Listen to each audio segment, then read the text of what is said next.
Hoy les vamos a hablar acerca de las tracciones extraorales para el tratamiento de las maloclusiones clase 2, tanto esqueléticas como dentales. Tracciones extraorales. Una tracción extraoral significa retractor y se refiere a un arco facial con el cual se pueden controlar los movimientos en las tres dimensiones del espacio, tanto dental como esqueléticamente. Este sería el arco facial y lo vemos cómo está ubicado en un paciente. La fuerza que se genera en el punto de anclaje, sea el cuello o la cabeza, es transmitida a través del arco facial a la banda y el tubo que están cementadas en los molares permanentes, en los primeros molares permanentes. ¿Qué componentes tiene una tracción? Básicamente tiene tres componentes: un tubo soldado a una banda, la cual va cementada en el primer molar permanente, un arco facial que a su vez está constituido por arco interno y arco externo, y la banda elástica. Esta banda elástica puede ser de dos tipos: un gorro o la cinta elástica convencional. Componentes de la tracción. Arco externo. El arco externo, su diámetro es de 0.72 pulgadas y sus extremos terminan en gancho, como lo vemos acá. El arco externo puede variar su longitud o la inclinación respecto al plano cruzal. La longitud puede ser corta, S, mediana, M, o L larga, dependiendo de la ubicación del molar en donde va insertado el arco interno. Es muy importante al momento de instalar la tracción el doblez en gancho que tiene esta. Arco interno. El arco interno puede ser de dos medidas, puede ser de 0.45 o 0.51 pulgadas. Lo más importante es que el diámetro de ese arco interno pueda entrar perfectamente en el diámetro del tubo que está soldado a la banda. Este arco interno tiene un tope, como lo podemos observar acá. Ese tope puede ser de dos tipos: en anza o bayoneta. Su confección depende más que todo del gusto y de la habilidad del profesional para elaborarlo. La distancia entre la unión del arco interno y del arco externo debe de ser de 4 a 8 milímetros respecto a la cara vestibular de los incisivos superiores. Banda y tubo.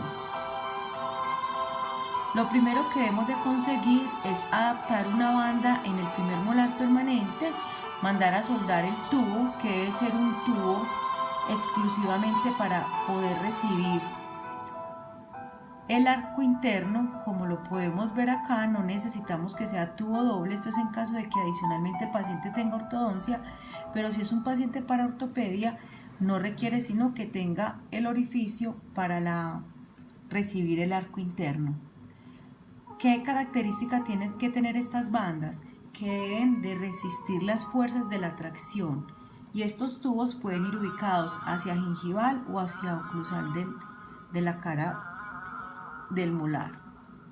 Aquí lo vemos en un paciente cómo quedaría en boca. Banda elástica. Esta sería la tracción cervical estándar, y estos serían los cascos de las altas o las combinadas, que las podemos confeccionar de acuerdo a los pacientes. ¿Cuándo están indicadas las tracciones? Las tracciones están indicadas para fuerzas ortopédicas si lo que queremos es restringir el crecimiento del maxilar en sentido antero-posterior. Pueden ser fuerzas ortodónticas si queremos hacer distalización unio bilateral del molar o como anclaje. ¿Cómo instalar una tracción? Básicamente tenemos que hacer unos ajustes específicos del arco externo, el arco interno y la banda elástica. Lo primero que hay que instalar sería el arco interno. ¿Qué característica tiene que tener este arco interno? Como ya lo dijimos anteriormente, debe haber una distancia entre la unión del arco interno y el arco externo de 4 a 8 milímetros de separación. ¿Quién me brinda ese tope? Básicamente el tope lo brinda el doblez que yo le haga justo a la entrada del arco interno en el tubo que va soldado a la banda en el molar. Aquí vemos cómo debe ser marcado para poder saber cuál es su ubicación, y aquí tenemos el profesional haciendo el doblez respectivo, que es lo que va a hacer que encuentre el tope cuando coloquemos la banda elástica. Aquí tendríamos el arco interno con los respectivos topes en doblez en bayoneta. Este, por ejemplo, es el doblez que a mí más me gusta hacerlo, y así sería como lo apreciaríamos clínicamente en una vista oclusal de nuestro paciente. El arco interno también necesita la adaptación supero-inferior. Básicamente, ¿qué es? Es que debe estar pasivo entre los labios cuando el paciente cierra la boca. Esta unión entre el arco interno y el arco externo no debe de generar una fuerza vertical ni hacia arriba ni hacia abajo de los labios. En caso tal de que esto suceda, es muy importante hacer un doblez de compensación en el arco interno para hacer que el arco interno ascienda o desciende para que pueda cumplir esta característica. Como tercera adaptación del arco interno tenemos la adaptación bucolingual o transversal. ¿De qué depende esta adaptación?